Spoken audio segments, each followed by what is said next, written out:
Hi, everybody. Freshman year at Goshen College, second semester, we had a continuation of a class that every freshman was required to take. It was called Composition and World Literature. I failed to appreciate that course, and the professor I had was a fellow named Jack Dewick. We got back after Christmas, and it was 1973, and we were going to go into a new unit that Jack was going to lead for the entire 800 kids that was taking the class. We were in groups of about, I think it was 200 kids in a class, wherever it was. And it was going to be on Russian literature. If you've ever had the misfortune of reading Russian literature, you know that it's dark and cold and painful and almost ugly. But he really, really liked it. We're back about 2 weeks, and it hadn't gotten above 0 the whole week. And the class was the first thing in the morning, which meant that you got up in the dark, went to breakfast in the dark, and walked to class in the dark, in the coldest part of the day. We got into the classroom, and the classroom was cold. It was the Arab oil embargo, and there was, you couldn't turn the thermostat above 60. So we're sitting there in our coats in this class, and he's all pumped up and excited. He wants to have a stimulating class interaction about the chapters we were supposed to read in One Day in the Life of Ivan Denisovich. I don't recommend the book. He was pretty animated. He was going on and trying to elicit our responses, and nobody would participate. He decided he needed to pep us up a little bit. So, being a Christian college, there was always a stack of hymnals in a lot of the classrooms, and so he passes out the hymnals, and we're going to sing this song. It was a peppy little hymn, 3/4 time. It was called "I owe the Lord a morning song of gratitude and praise for the favor He has shown in lengthening out my days." And it goes on. It's a praise song. Jack had a good voice. He was a wonderful musician, and he's hitting this song, and he's going right through it. By the time we hit the third stanza, we were a half stanza behind him. It sounded more like a funeral dirge when we did it. I watched his hymn book come down, and then his face fell.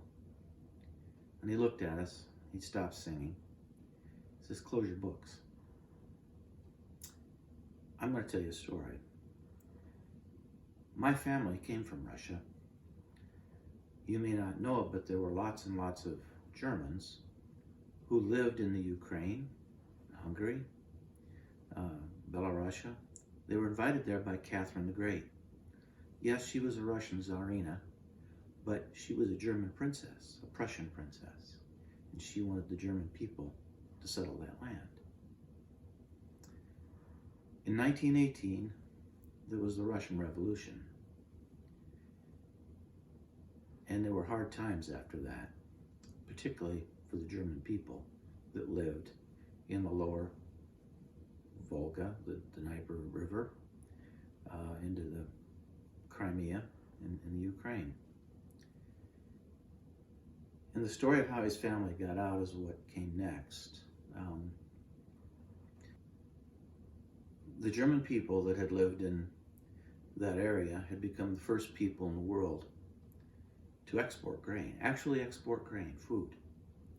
They were rich for 3 generations there. When the socialists took over, that was over. And they had 10 years of poverty from the 20s. It was so bad that in order to find shoes, clothing, that they would go back and open up graves. He continued that everyone lived in a little village, and then they'd go out in the country to farm. That was the European model. In their little village, they finally had been given permission to emigrate. They could leave the Ukraine, as so many of the Germans had done before, and settle in either the western United States or in Manitoba. they were headed to Manitoba. So on a given day, everyone in the village packed up and they started to walk north. It's a long ways to go to get to Moscow where the train was, but they walked. Not everybody that started the trip ended the trip. They were old, young, children, men, women. And finally, on the day when they reached the train station in Moscow, they were placed under, well, I guess we would call it house arrest. And they spent the night on the train platform. The men formed a ring around the outside, and the women and the children were on the inside. And they were under guard. They were under guard. In the morning at daybreak, they were roused by the sound of the steam engine pulling into the station, pulling the cars they were to board. And as they shook themselves and got up, there was a clamor, and as you can imagine, and the guards started to bark orders, and the guard dogs were barking, and in the middle of the group, a little baby began to cry and almost wail. And the young mother was frantic to get the child to be quiet as the demands for silence grew louder. The older women's voices were first heard, and then everyone joined in. A lullaby. For God so loved us, he sent the Savior. For God so loves us and loves me still. Every decision, big and small, that had been made over the past years was a decision of faith and tested their faith. At the end of the lullaby, it was dead silent. Baby quit crying. They were ordered to board the train. And they did. The train pulled out of the station, headed west. West to Poland, Germany, the Netherlands, freedom. But when the train left Moscow, headed west, there was only one track. And just outside of the city, there was a switch. And the switch would take the train in a loop and go back east to Siberia, a gulag, and death. They all held their breath as the engine approached the switch. And it was quite a celebration when the train moved on. We were all listening, us malcontent 18, 19-year-old kids that were really disappointed in how cold our rooms were and our food was, and that we had to study Russian literature. And his excitement about it just made us that much more aggravated.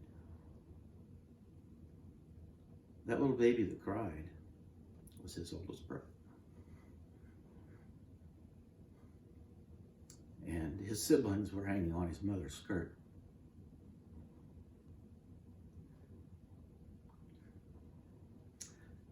After he was done, he says, "Now pick up your hymnals," and we sang again. This time we kept up with him. When we were done, he had us put the hymnals down. He says, "You go home. You read those chapters, and you understand the perspective of those who lived through this and how their faith remained intact." It changed my perspective on what was important in life, and that a faith not tested really wasn't much.